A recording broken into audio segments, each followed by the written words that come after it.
Hello everyone, I'm Emily Levine and I'm back for the summary of my third and final interaction with Amanda Bruner, the Southern Belle who I've been learning about for my Global Learning Project.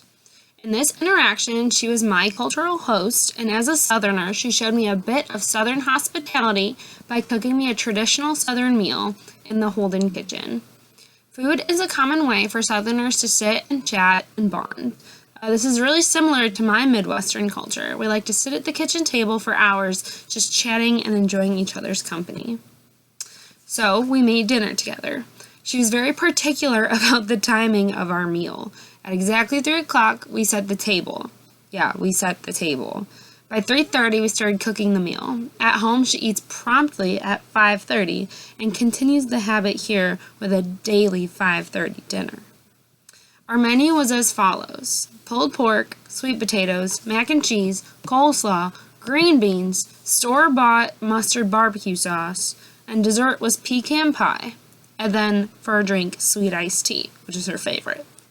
She very enthusiastically told me how much she misses this food and how cafeteria food has never quite matched the quality she had back home, which I can definitely agree with. It does not match my dad's cooking.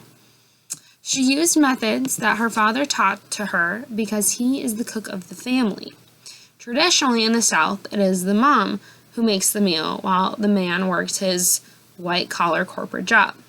This is mostly common in the Midwest as well, but I think it's common everywhere else too. Of course, there are exceptions where the man cooks the meal, but traditionally it's the mom. I found this interaction very, very fun, and I learned a lot about her. I've always loved to cook, and I was pleased from the beginning that she chose the activity, and that it was something that we could bond over. I noticed there were some cooking techniques that differed from my household to hers. Butter is your best friend in the South, while I have always been raised using olive oil. In the South, the flavors are bolder and overall spicier than the very basically flavored comfort Midwestern food, which could probably translate into our personalities as well. Amanda is very snappy, very spicy, and I'm kind of more laid back, chill, just keep into the basics. I enjoyed the adventure to new flavors, however. I learned I am more adventurous with food than anticipated, while she's not so much adventurous with food. I feel like Amanda was really proud of her meal. I connected with that because food seems to be a community factor in both of our cultures. I learned that Southerners are very particular about their ingredients. We went shopping together before the meal, and while shopping, Amanda spent over 45 minutes searching for the produce that fit her very high standards. I appreciated this and now feel like I should spend a little more time making sure my produce has high quality. I got to know a lot more about Amanda personally. We talked a lot more about our schooling experiences, like our AP classes and whether we took one test or another, or whether we took one subject versus another. And then we started talking about weddings and food at weddings because we were obviously making meals. My sister just got married, so we were talking about different clothing and different things that were appropriate at a wedding. So my wedding, a lot of people wore shorter dresses, even though it was cold outside, and different types of heels. But in a Southern wedding, it's very popular to wear print and very cotton dresses, and most of them are outside because the weather is so nice. And she was talking to me about how the last wedding she was at, she had northern cousins versus southern cousins, and they wore such different clothing. I thought that was so interesting.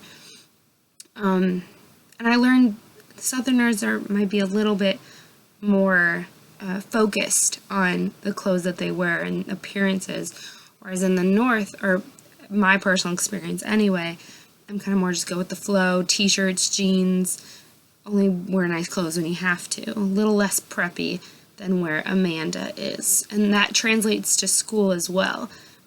With her Catholic school, she had to wear a little more nicer clothes, which also has to do with private and public, but I thought that was really interesting. I learned I was much more of a casual human being than Amanda was, and that was kind of interesting. And maybe that has to do with the difference of culture and the difference of regions, but maybe it doesn't. But that's just a trend I saw.